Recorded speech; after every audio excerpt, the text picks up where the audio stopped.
Hello friends, free minds club पेश करते हैं हाल दिल स्पेशल पोएट्री कॉन्टेस्ट।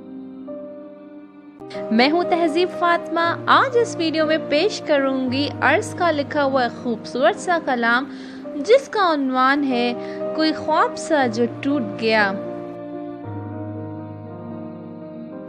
कोई ख्वाब सा जो टूट गया, कोई ख्याल सा जो गुम हुआ, रोशन सुबह के सूरज की तरह यूं जो ढल गया तो कहाँ गया।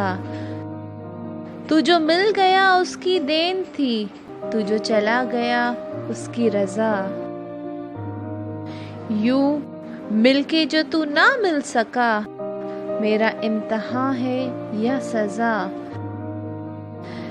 मैंने दिल के टुकड़े को है खो दिया, हो करम अब मुझ पे मेरे खुदा। खामोश रह के मैं करूं दुआ, मेरे रब तू सपर मुझे कर रदा। मेरे रब तू सपर मुझे कर रदा।